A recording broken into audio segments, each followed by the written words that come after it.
UP में investment और expansion के लिए आए थे, तो उनके जो ऑफिसर्स थे उनके पास प्रपोजल था कि वो तमिलनाडु में भी जाकर के एक्सपेंशन कर सकते हैं, क्योंकि तमिलनाडु में भी उनका प्लांट है।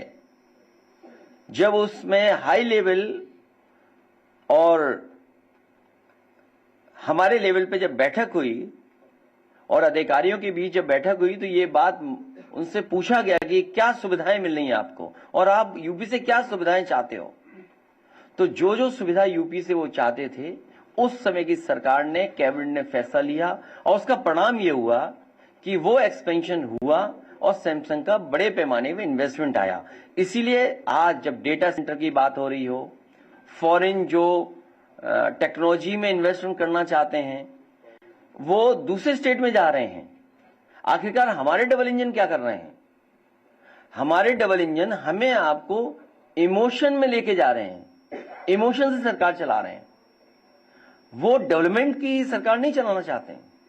इसीलिए चाहे वो बड़े डेटा सेंटर हो या बड़ी मल्टीनेशनल कंपनियों का हो, एफडीआई का इन्वेस्टमेंट हो, उन प्रदेशों में ज्यादा जा रहा है, हमारे प्रदेश में नहीं आ रहा है।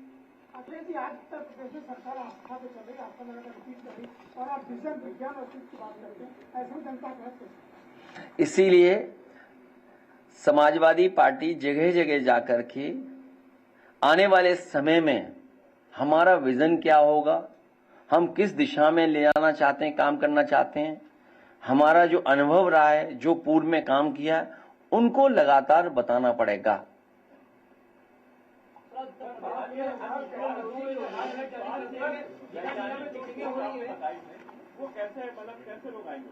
क्या चीज?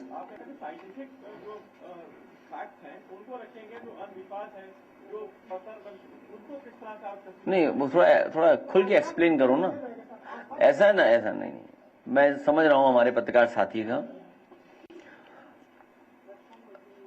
इसीलिए मैंने कहा कि जहां हम सरकार की पुरानी उपलब्धियों के साथ लोगों को जानकारी दे रहे हैं कि किस तरीके से समाजवादी पार्टी का विजन रहा और नई पीढ़ी की जो इश्यूज हैं उनको अपने साथ जोड़ करके हम लोग आगे बढ़ना चाहते हैं।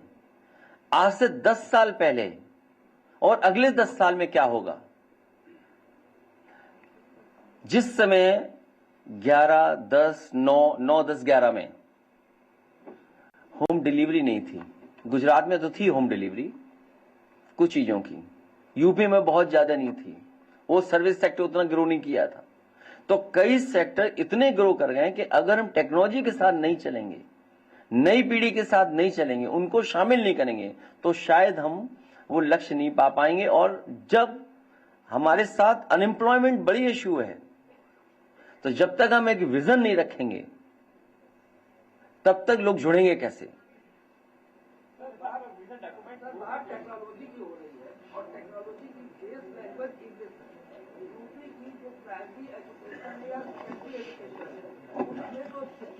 आज के जमाने में भाषा बाधा नहीं, भाषा रुकावट नहीं है। आज की टेक्नोलॉजी में जो टेक्नोलॉजी जितनी आसान कर दी गई है, भाषा रुकावट नहीं बन रही है। आप भी टाइपिंग कर रहे हो, हम भी टाइपिंग कर रहे हैं, ये तो सिंपल चीज है किसी भी लैंग्वेज में। हाँ देखिए, हमारे देखिए, हाँ ठीक है, हाँ ठीक है बात।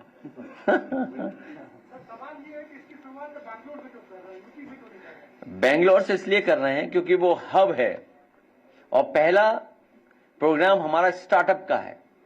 मुझे याद है कि देश में जब स्टार्टअप की पॉलिसी बन रही थी, सबसे पहले स्टार्टअप पॉलिसी बनी थी और जिस विभाग और जिस बोर्ड का गठन हुआ था, वो मिनिस्टर यहां बैठे हैं हमारे साथ उस समय के। नहीं, स्किल डेवलपमेंट में थे। स्टार्टअप पॉलिसी जो बनी थी देश में, स्टार्टअप पॉलिसी जो बनी थी उत्तर प्रदेश की, सबसे पहले समाजवादी सरकार बनी थी, प्लस उसका बजट भी हम लोगों ने दे दिया था, क्योंकि समय हम लोगों को नहीं मिला उसके बाद, इसलिए वो पॉलिसी उतनी आगे नहीं बढ़ा पाए। और जो एग्जाम्पल आप देना चाहते हो एचसीएल को लाना, मुझे याद है सबसे पहला इन्वेस्टमेंट लाने के लिए एचसीएल के सबसे वरिष्ठ अधिकारी पहुंचे थे और जो जो उनको जरूरत थी उन चीजों को पूरा किया। उसका परिणाम यह हुआ कि आज लखनऊ में इतना बड़ा एचसीएल का कैंपस है जिसमें हजारों बच्चे, और मैं कहूंगा इतना बड़ा कैंपस जो बनकर के तैयार हुआ यूपी में दूसरा नहीं हो पाया। और बेंगलोर से क्यों? क्योंकि बेंगलोर से मैंने खुद इंजीनियरिंग की है, इसलिए बेंगलोर से।